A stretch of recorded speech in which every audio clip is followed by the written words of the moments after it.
वंदे लोकतिलकं सत्त्ववार्ता विभूषणं अमरकुटिशरणं प्रवृद्ध लोकजीवनं प्रणय प्रमत्त जागदीपनं वंदे जीवनं सत्पुरुषं परम प्रेम दरदी दयाल श्री श्री ठाकुर अनुकूल चंद्रंकर पाद पंकज प्रणाम। परम प्रेममय श्री श्री पुरुषोत्तम लीला संगिनी बड़मा युगाचार्य प्रधानाचार्य देव श्री श्री बड़दा एवं वर्तमान प्रधानाचार्य देव समस्त चरण प्रणाम। समस्त उद्देश्य साधु संत सत्संगी स्नान आत्मंजल उद्देश्य प्रीति पुनराज। आज पवित्र रथयात्रा उपलक्षे जगन्नाथ महाप्रभु बड़ियार भुज माँ सुभद्रा भक्त मान दर्शन करने बड़दाण्ड को ओह्लि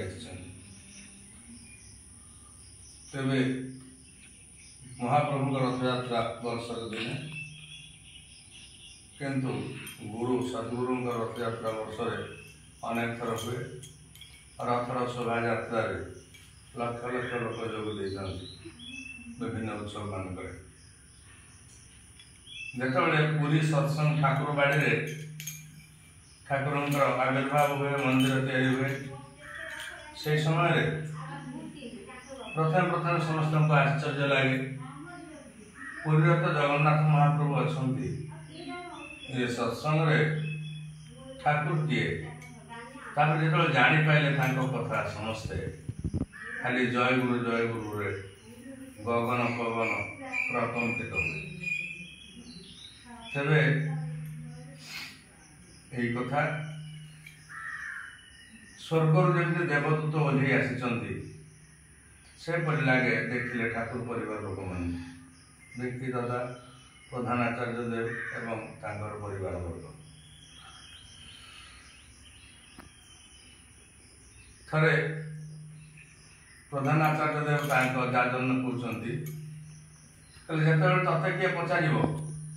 ठाकुर अनुकूल चंद्र किए से कौन तू से फट पाखे रखी न देख पारे से मंदिर को देख पारे फट मंदिर को देखी से बुझीपारे आर्जुनार बाणी गुड़िक ताको भी पसंद लगे ना कारण से ठाकुर का आंतरिकता सहित जाने से कह मो ठाकुर किए तुम्हें मत देख मो विषय तो जाच मो विषय अंचल सारा सब जानी मत देखी मो ठाकुर केमती से भाई निजे सीना हो पारे तुम्हें छाती हाथ दे कहीपर मत तू देख छाती हाथ दे कहवा अर्थ छाती भितर अच्छा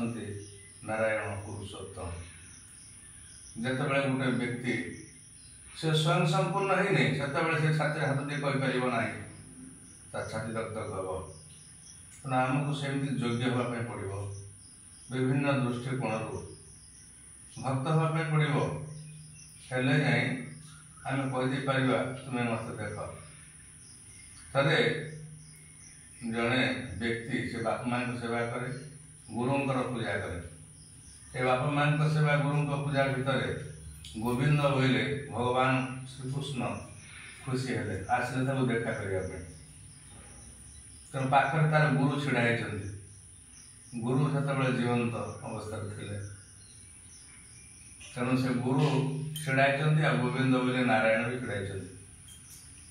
गुरु को देखा नारायण कि भक्त को देखा से ये क्या आगे प्रणाम कर गुरु को ना गोविंद को सन्देह भितर पड़गले अंतर्यामी नारायण श्रीकृष्ण जापारे कहते गुरु गोविंद खड़े हुए काके लागे पाए बलिहारी गुरु अपने गोविंद बताए गोविंद कहते आगे गुरु को प्रणाम कर से गुरु को माध्यम मत तू पाई तेणु मत तू आगे प्रणाम करना सर्वादु प्रणमित गुरु शोभा में प्रणमित गुरु दक्षिण सत्य संग्रह शोभा में प्रणमित विष्णु निजर बाम भाग विष्णु प्रणाम कर दक्षिण सत्य शंकर दक्षिण दुर्गा काली शिव ଅଗ୍ରରେ ପ୍ରଣାମ କରିବ ଗୁରୁ, ନହେଲେ ନିଷ୍ଫଳ ହୁଏ। ଇଏ ତତ୍ତ୍ୱ ଏ ଜ୍ଞାନ କିଏ କହିବ? ଠାକୁର ଅନୁକୂଳ ଚନ୍ଦ୍ର ହାତ ଧରା ହାତରେ କାନ୍ଦି କହୁଛନ୍ତି, ରେ କୃଷ୍ଣ ତୁ ଯାଇ ସମସ୍ତଙ୍କୁ କରିଦେବେ ଏ ଗୁରୁ ତତ୍ତ୍ୱଟାକୁ କହିଦେ। ଠାକୁରଙ୍କ ଉଦ୍ଦେଶ୍ୟ ସମସ୍ତେ ମଙ୍ଗଳ ରୁହନ୍ତୁ। ଏପର୍ଯ୍ୟନ୍ତ ସମସ୍ତେ ମଙ୍ଗଳରେ ନାହାନ୍ତି, କାରଣ ତତ୍ତ୍ୱ ବୁଝୁନାହାନ୍ତି। ଭଗବାନ ଶ୍ରୀକୃଷ୍ଣ କହିଲେ ତତ୍ତ୍ୱ ବୁଝିଲେ ତୁଟେ ଭ୍ରାନ୍ତି ଭବ ସାଗର ଧରିଛନ୍ତି। ତତ୍ତ୍ୱଟାକୁ ବୁଝିପାରିଲେ, ତତ୍ତ୍ୱକୁ ବୁଝିବା ପାଇଁ ହେଲେ ଆନ୍ତରିକତା ଦରକାର, ସୌହାର୍ଦ୍ଦ୍ୟ ଦରକାର, ଭକ୍ତି ଦରକାର, ଚେତନା, ଚିନ୍ତା ଇଏ ଆବଶ୍ୟକ।